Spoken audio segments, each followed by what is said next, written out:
If you take your credit card and you go shopping and you run up a large credit card debt, you're running a trade deficit with all those shops. Now, it would be pretty strange if you then blamed all the shop owners for having sold you all those things. You're ripping me off, you're ripping me off, you're ripping me off, I'm running a trade deficit. That is the level of understanding of the President of the United States. The trade deficit does not represent at all trade policies. It represents spending relative to production or earnings. We call that an identity. I teach it in the second day of my course in international monetary economics. Trump never made it to the second day. So he says, you're running a trade deficit, look, they're all cheating me. But all that's happening is the United States is outspending its national income.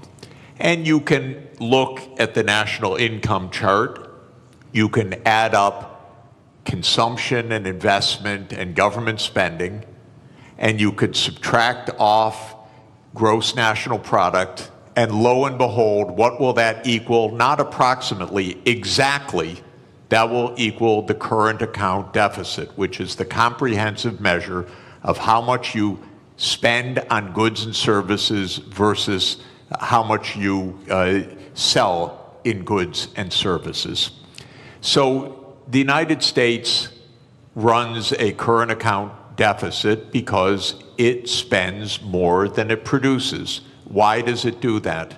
We have a big credit card in the United States.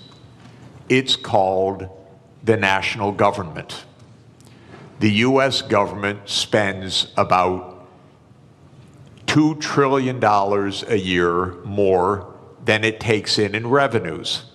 What it's doing is making transfers to the American people and to American businesses. It doesn't tax Americans for those transfers because, here's another little fact, because the congressmen that vote on the budget got into office by being paid for their campaigns by rich people who don't like taxes. So the political system says spend, but don't tax us. So we run a chronic deficit in the United States. That spending goes out either as transfer payments or goods and services, and that's more than our national income, which is about $30 trillion, and our spending is about $31 trillion. And that's our trade deficit. And for that, Donald Trump blames the world. Okay, I fail him for this if he were my student. He's my president. It's a little weirder because when he did this, in 2 days, the world lost $10 trillion of market capitalization. By the way, where did it go? Did it get transferred from here to here? No, it got destroyed. Why destroyed?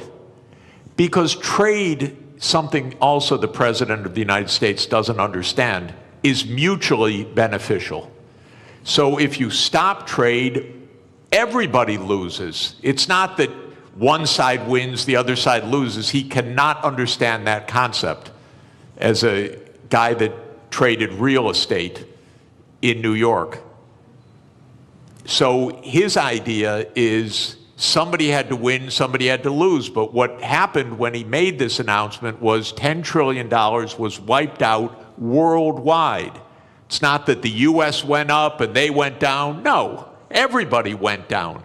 Because the whole world system is based on a division of labor, and he's breaking that division of labor into pieces.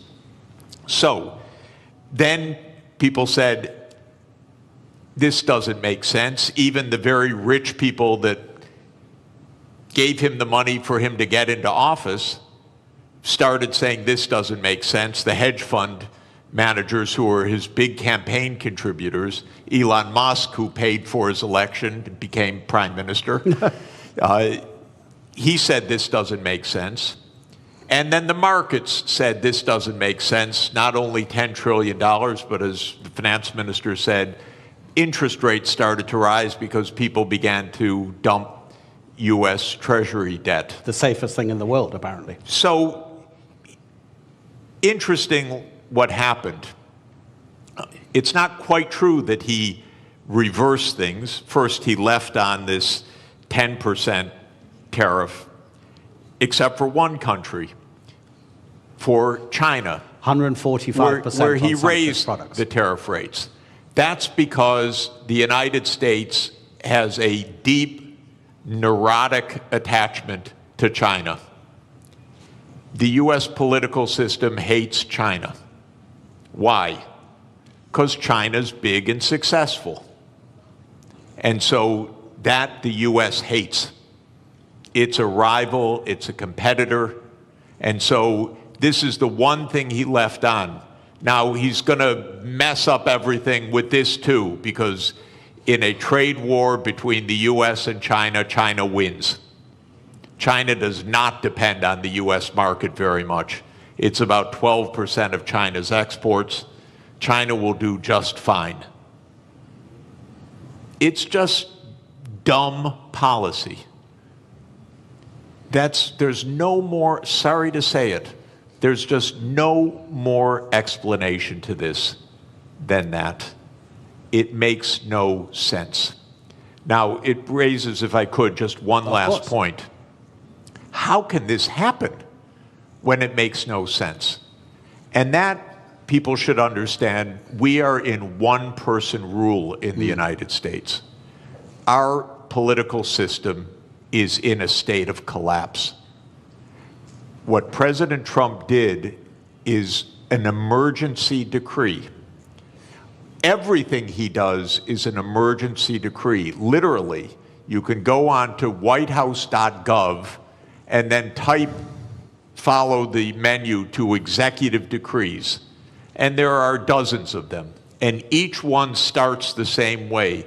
With the powers invested in me as President of the United States, I hereby declare A, nonsense, B, nonsense, C, nonsense. Because he's king. Those powers are not invested in the President of the United States. They're invested in the Congress. You read Article 1, Section 8 of our Constitution. It says that all duties originate with the Congress. And specifically in the lower house, all legislation has to start in the House of Representatives. But the U.S., starting in 1945 after World War II, became a military state to a large extent. And so it sprinkled in its legislation emergency, emergency, emergency. And Trump doesn't have to prove anything's an emergency, he just has to say something's an emergency.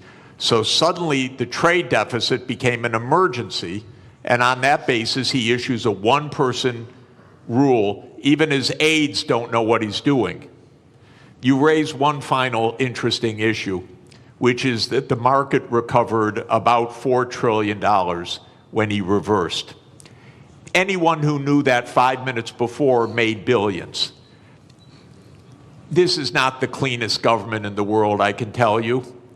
I'd be hugely surprised if some people didn't know just a bit ahead of time, starting with members of the U.S. Congress, by the way. Look, we'll get into the more general issues about protectionism and the end of globalization, question mark, in a minute. But I think what's happening and the directives coming from the White House is such a perfect example of what this panel is about. I'd just like to stay on this just for a few more minutes. Minister, is protectionism always a short-term aim And does it always come at the expense of the longer-term gain?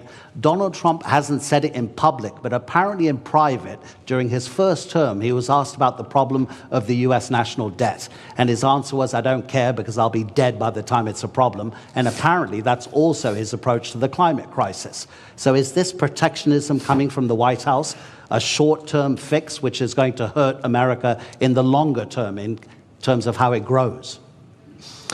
It's not a fix. It's apparently a quick fix, but it's fundamentally flawed, as Professor has very clearly stated. Look, protectionism is nothing new. If you look at post-global financial crisis, the number of annual trade restrictions have gone up dramatically. In fact, like last year, there were over 3,200 trade restrictions. That is almost 11 times higher than what it was pre-global financial crisis.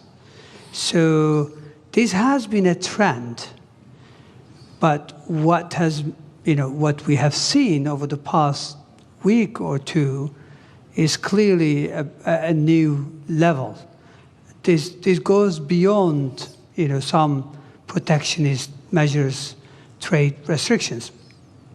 This goes into something, an all-out trade war. So that's really worrisome, because if you go back, again, if you look at 20 years to global financial crisis, global annual trade growth was 2 times world real GDP growth rate. So in a way, trade was the engine of growth. Mm-hmm. Now that engine has been slow. So if you look at post-global financial crisis, global trade growth barely kept up with real GDP, global GDP growth. So that's no longer really one of the kind of like a strong engine. But I think the way things are now, if current state of affairs is sustained, we may end up actually protectionism dragging global growth. It is not only growth, it's really, there are many, additional fallouts from this type of policies. Absolutely, yeah. Yeah. So the answer to your question, this is not a fix. This is a fundamentally flawed, policy perspective. Obviously, countries have choice. They always have a choice. But we would rather, see world moving back to rule-based, multilateral framework, where everyone benefits. I think I agree with Professor. Over 1 billion people since 1990s have been lifted out of poverty, predominantly in Asia. I'm talking about absolute poverty here. And that's largely thanks to, trade and growth associated with that trade. So it is worrisome that we are now experimenting policies that may actually reverse some of these gains, which I think were very important. 1 billion people out of absolute poverty cannot be underestimated. It's quite significant. Now, admittedly, trade do cause geographic dislocations, but the solution is not protectionism. The solution lies more internal sound policies, structural remedies, but also you can deploy tax policy incentives and other things to address, dislocations in regions caused by, global trade openness. So it's not a level, but protectionism will create more inequalities. It will create bigger problems. Already you've got significant headwinds for global growth. Aging population, high global indebtedness, impending climate crisis. So protectionism is going to be yet another big blow to long-term growth outlook. And that's why growth is barely, sustained at 3%. I think the risk is that we will move to a new era where per capita GDP growth will almost disappear if we continue down this path. Really interesting what you say about protectionism having fallout in other sectors, and we will get onto that, about how it might affect cooperation on the climate crisis, global health, et cetera, But let's use one country as a particular example about how a nation can react to protectionism. So we have the US tariffs, which in 90 days will come into effect beyond the 10% that Donald Trump has placed. Let's take two rich countries. UK and Singapore will stay at 10%. Bangladesh and Botswana will both go up to 37%. Laos will be 48%. Syria will be 41%. Lesotho in southern Africa will be 50%. In 2023, the US exported to Lesotho $7.33 million worth of goods. Lesotho in that same year exported to the United States $228 million. The US GDP per capita in 2023 was $82,800 per person. In Lesotho, it was $916. Gentlemen, how does a country like Lesotho deal with the protectionism coming from the US? Minister? Well, look, protectionism is an external shock, meaning it's not a decision by, the counterparty. It's essentially, so how do you deal with it? I guess you focus on regional integration, as an antidote of protectionism. So regional connectivity, regional integration would be one way forward. So, instead of globalization on a big scale, you focus on how you can deepen and broaden your ties with your immediate neighborhood or countries that are still willing to entertain rule-based trade. So I think that's the only way. Again, this is a major shock for many countries. I think global supply chains are going to suffer. This will lead to, already, I think the risk is that capital will be misallocated. Take us, take Turkey, for example. We are the world's second largest of white goods exporter. We need chips, basic ones, nothing sophisticated. We're not talking about 4 nanometers. We're talking about, 30, 40, 70 nanometers. If we're worried that countries are not going to supply that, even though it may not be the most efficient way, we may have to go into a very large capex to see if we could produce them. We are good at something. Other countries are better at something. So we would rather trade. And this is a very simple, economics, theory. Everybody benefits. So I don't think, X country or Y country, there's not much they can do except to look at ways in which they could mitigate the fallout from not being able to sell goods to the United States. But Professor, that takes a long time to arrange because, of course, the shock is immediate. You can't make deals that quickly, can you?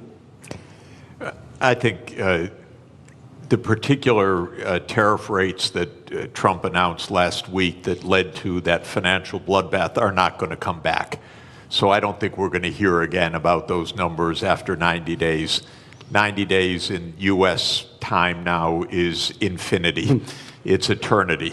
We'll never hear those numbers again. Where did those numbers come from? Something, again, so stupid you can't believe that any country would do this. But the idea is the following. As I said, if you want to know what your trade balance is, you earn some income, so you sell some services to somebody and you buy things.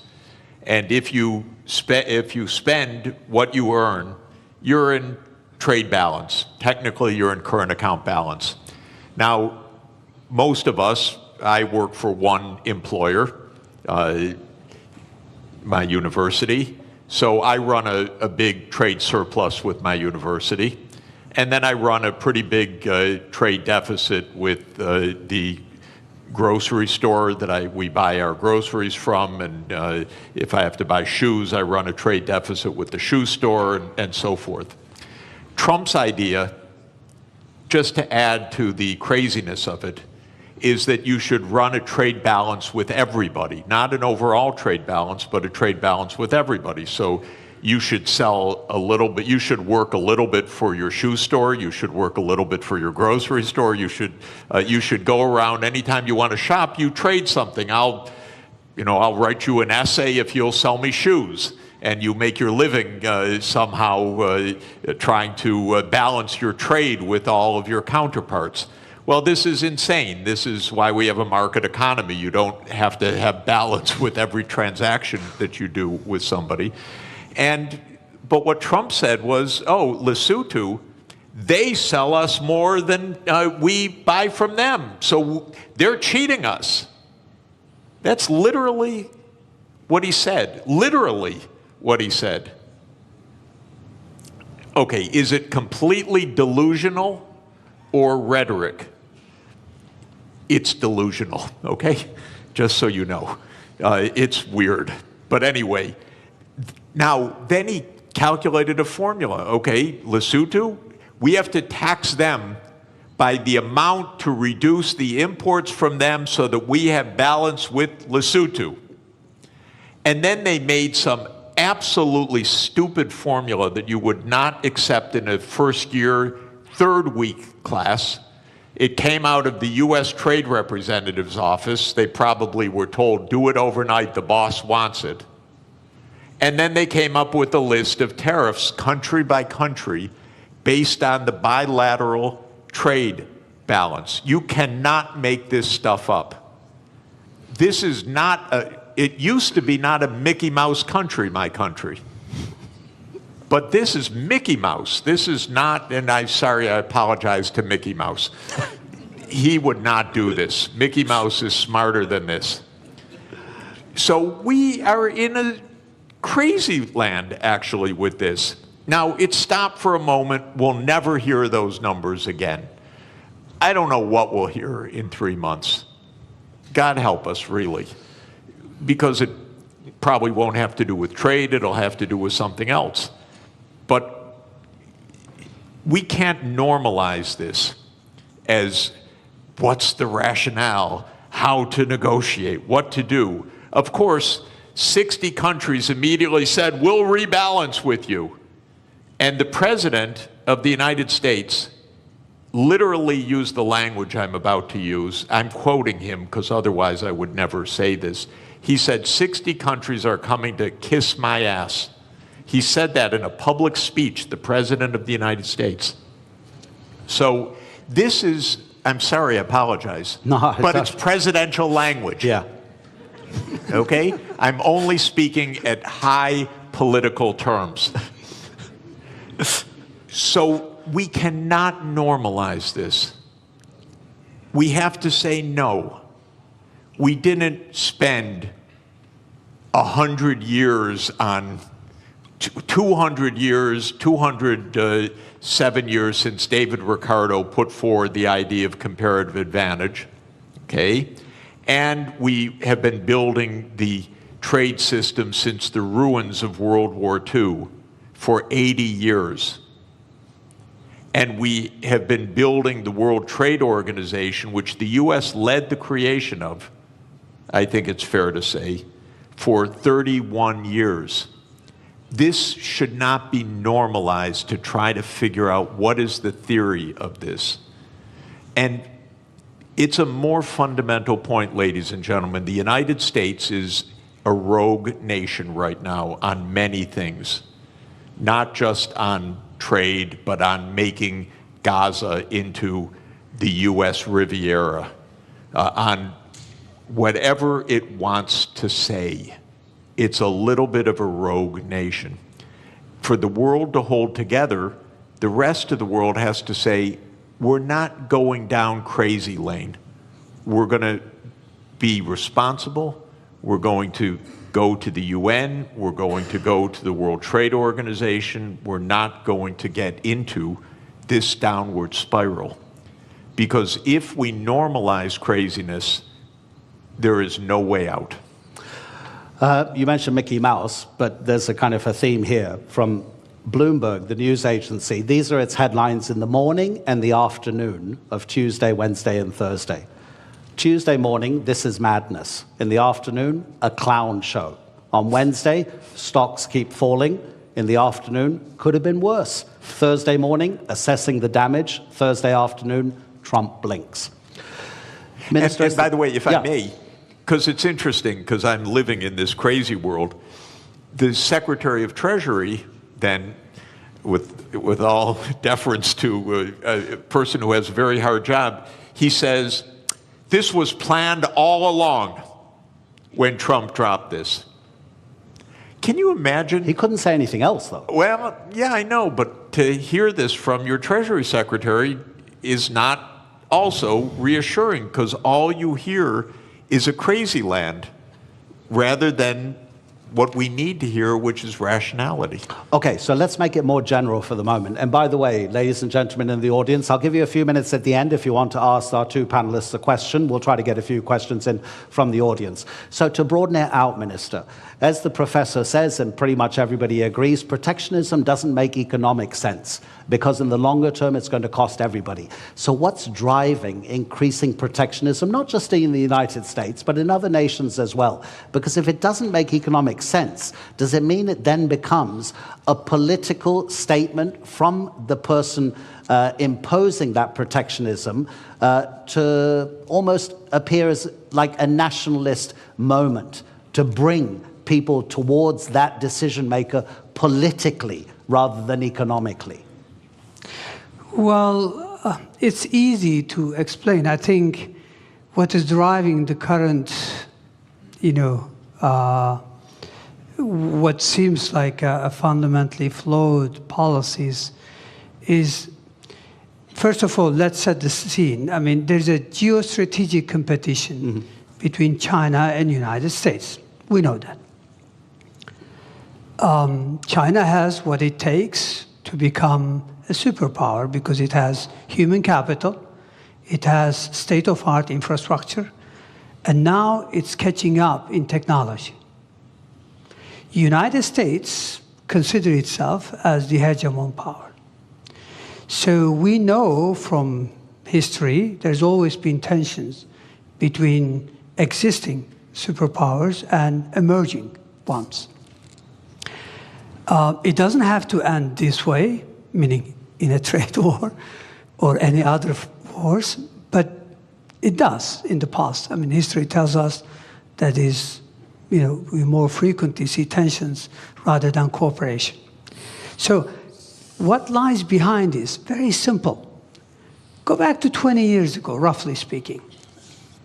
China accounts for about 8% of global manufacturing. Today, China accounts for more than 30% of global manufacturing.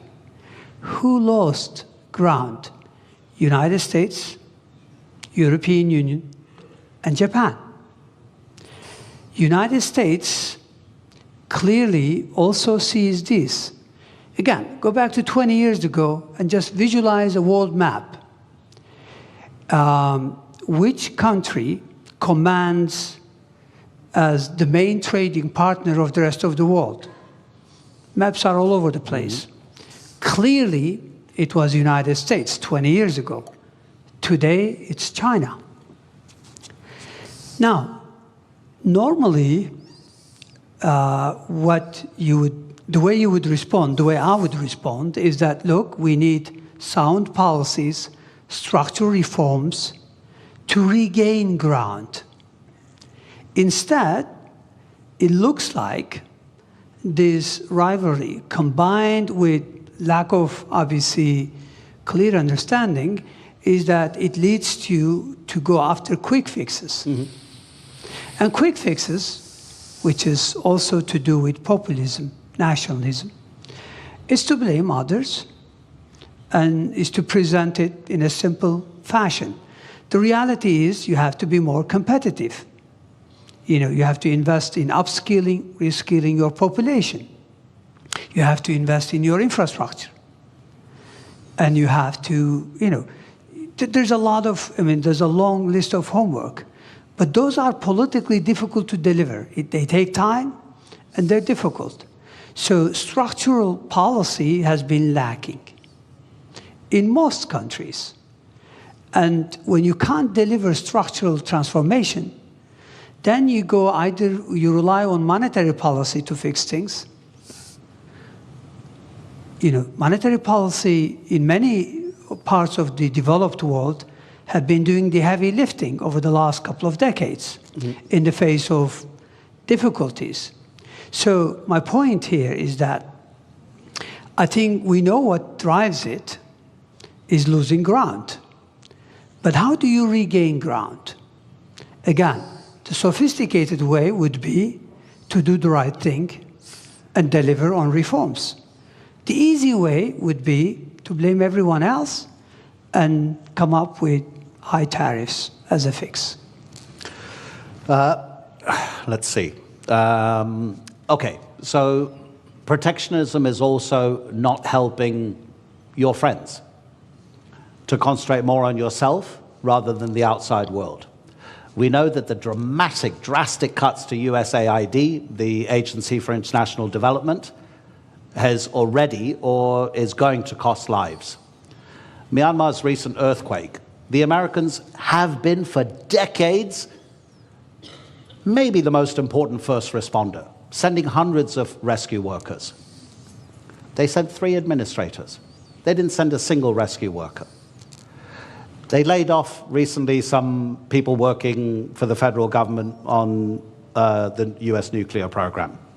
They realized very quickly within a couple of days that it was actually a national security issue, so they were told to come back to their office.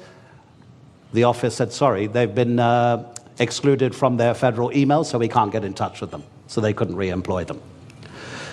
Professor Sachs, when you were president of the Earth Institute at Columbia University, it focuses, I've got to read this from the notes. It focuses on sustainable development, this institute at Columbia, including research in climate change, geology, global health, economics, management, agriculture, ecosystems, urbanization, energy, water, everything that we need to live.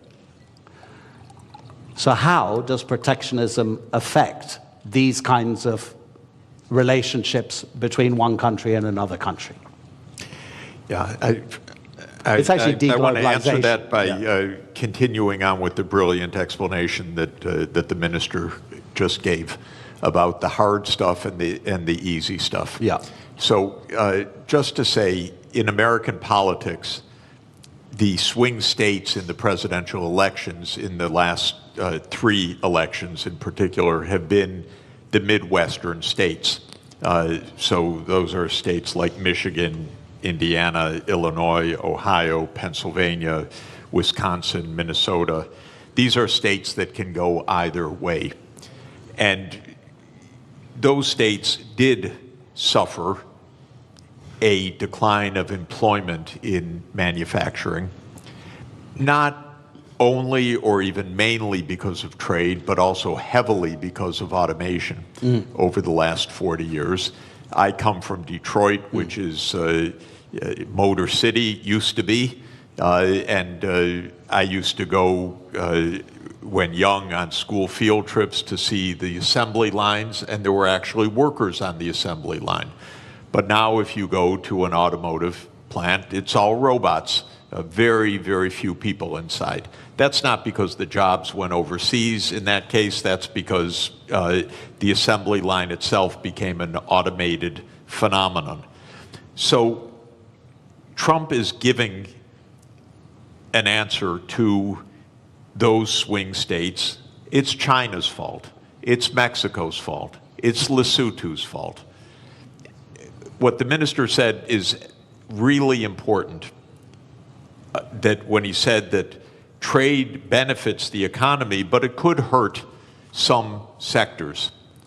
And what you do is not stop the trade, but you make sure that you pull everyone along, maybe in a regional policy, or maybe in job reskilling, or maybe in some other kind of public investment or education policy. Here's where the U.S. really failed over the last 40 years. We let the inequalities widen and widen, partly because of automation, partly because jobs did go overseas, but for the right reason. They had comparative advantage in those jobs. Skilled people got better and better salaries. Lower skilled people had their living standards fall.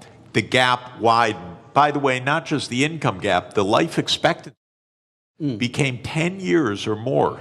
So many of our epidemics, so many of our social problems relate to this widening inequality. The United States political system didn't address it at all for 40 years. And that comes to what I mentioned, the corruption of the political system. When candidates of both political parties are paid by rich donors for their reelection campaigns, and both parties then become the agents of tax cuts and no really addressing the social conditions, you end up with a Donald Trump coming in and selling a pseudo explanation, it's all China, and selling a pseudo remedy, a trade war. What the auto workers are going to learn right now is they're going to lose jobs by even the tariffs that have been put in place, because we need the intermediate parts brought in from elsewhere. Now they face higher costs, and the United States can't compete at all with Chinese electric vehicles. The United States has basically handed China the electric vehicle market for the next 20 years. So did Europe, by the way. Europe delayed the transformation to electric vehicles, said we produce great internal combustion engines, we're going to continue to do that. The world actually needs electric vehicles because of the climate crisis. So all of this is to say the real hard work is to think ahead. The country, by the way, in my experience of working all over the world in the last 40 years, that thinks ahead the most is China. China's success is not random. China's success actually is a lot of forward-looking planning. In 2014, China issued a document called Made in China 2025. And it wasn't a protectionist policy, it was we need to invest in the technology so we can be at the forefront. I think in 8 of the 10 sectors that were identified there, China succeeded in reaching the forefront. In 2017, China made a plan for artificial intelligence. This is already 8 years ago. DeepSeek didn't just come out of nowhere, it came out of a long-term strategy. So this is hard work that actually pays off. This is what every government should do. This is what every country should do, is look ahead. Now, you mentioned very interesting idea. We got a president who doesn't understand and maybe doesn't care about the future in the same way. But just to say, the biggest issue on the planet should be the climate crisis, not all the things we're endlessly talking about. And every part of the world is going to suffer terribly by what has been built in terrible, very dangerous climate change. It's out of the headlines.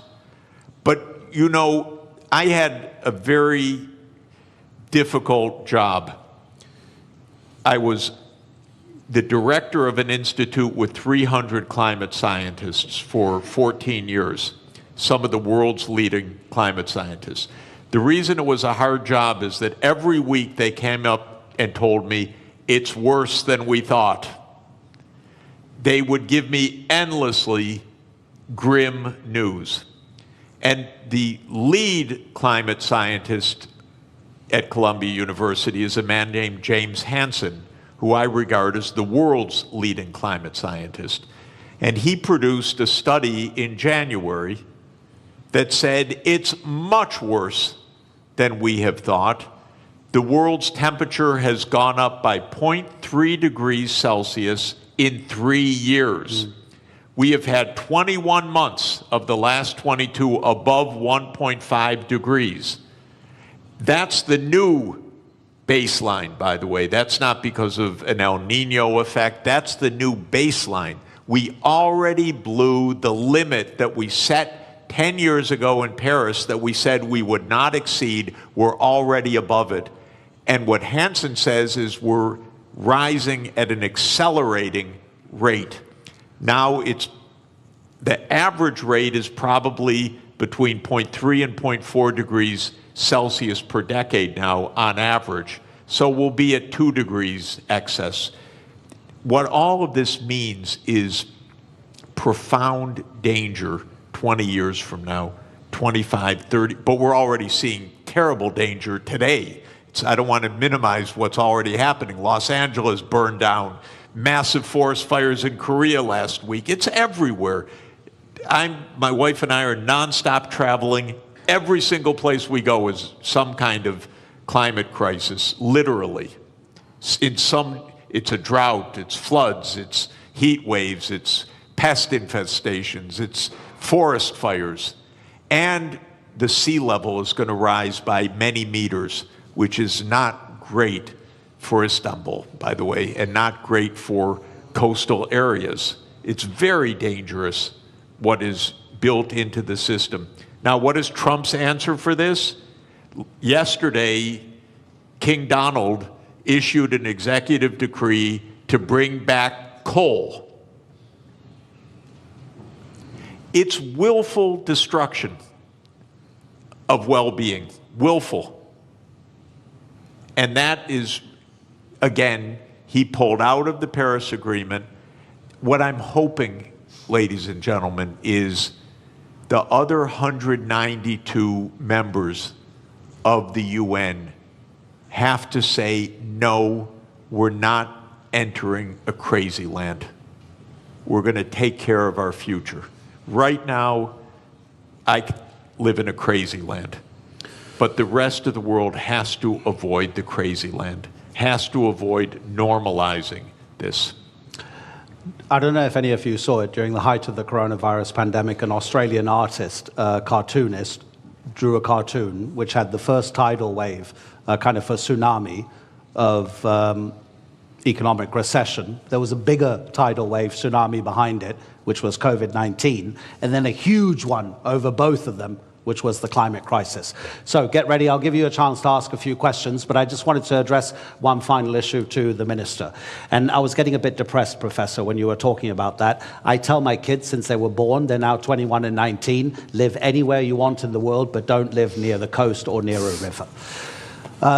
The professor is saying that the climate crisis is going to be one of, probably, I'm kind of, putting words into your mouth, Professor, that deglobalization, if it becomes more and more of a popular sentiment and policy, the climate crisis will be affected because of a lack of cooperation through deglobalization. Minister, what other big dangers do you see if the trend of deglobalization gathers pace?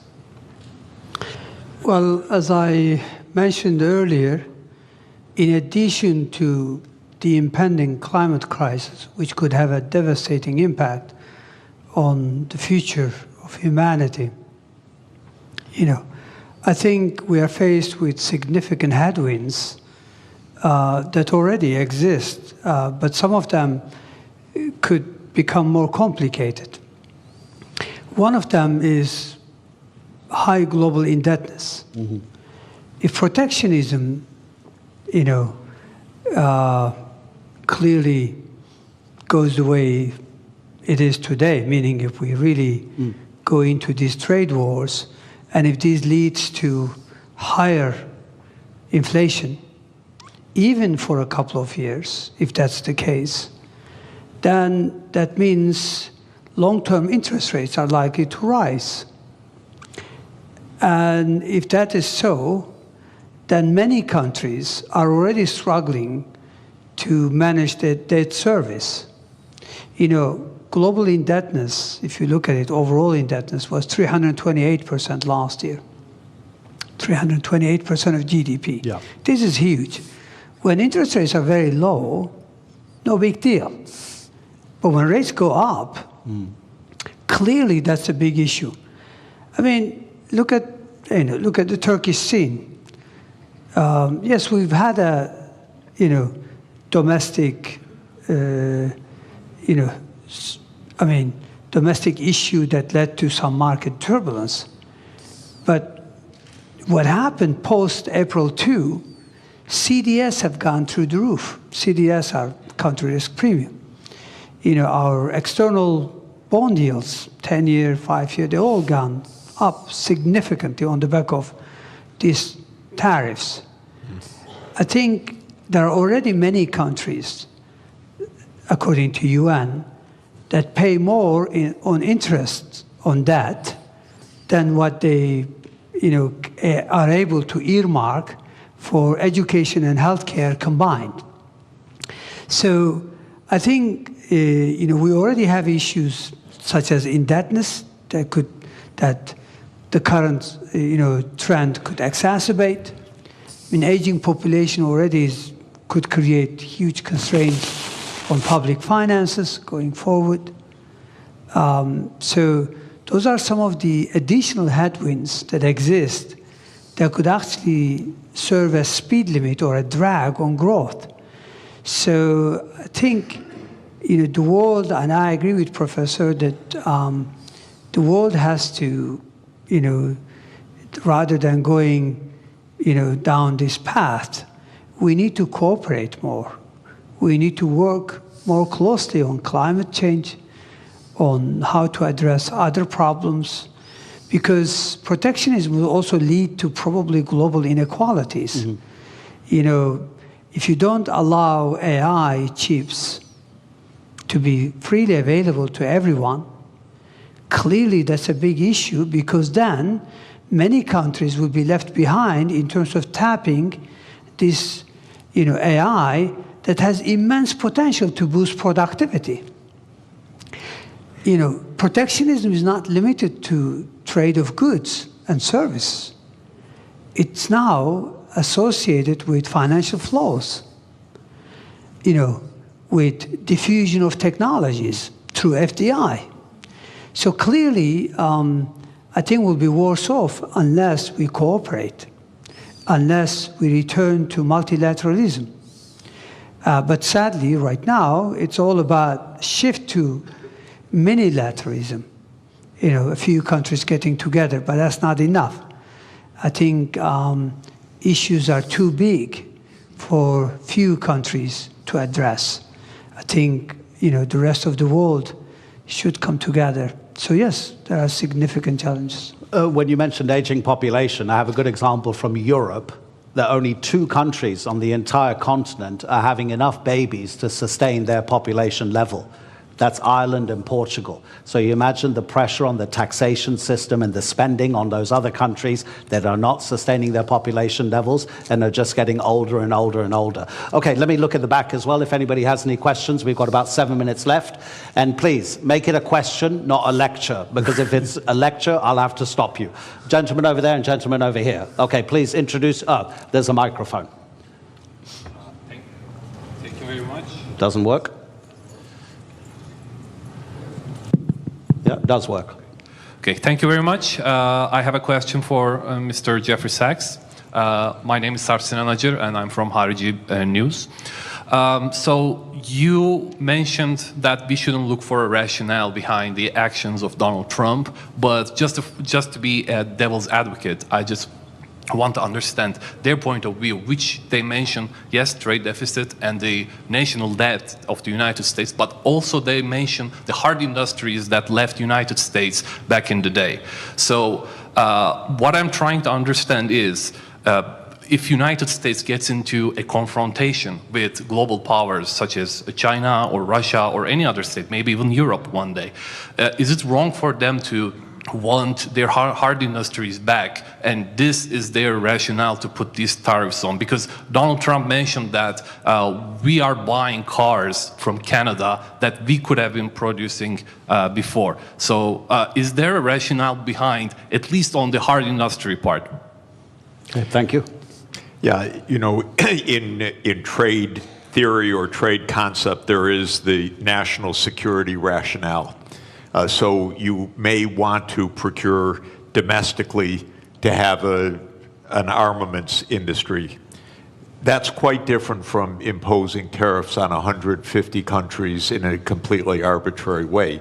In fact, the right policy might be local procurement from domestic industry that has nothing to do with trade policy at all. So that is not an argument for what he's doing. But I would add one more point. We don't need an arms race, and we don't need a war. Actually, diplomacy is really cheap compared to war. That's why we're at the Antalya Diplomacy Forum, not the Antalya Military Forum. So if Trump really wanted to save some money, we have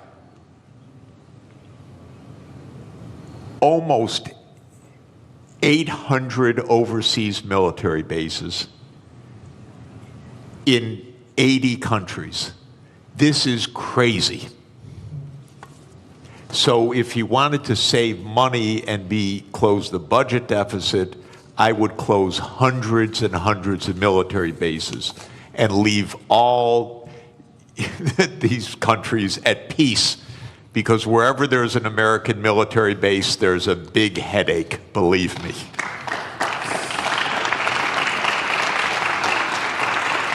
Sir, okay, is your question to the finance minister? Is your question to the finance minister or to the professor? Because I want to even things up. I would come back to you if it was for the professor, but if you, okay, let's address it to the finance minister.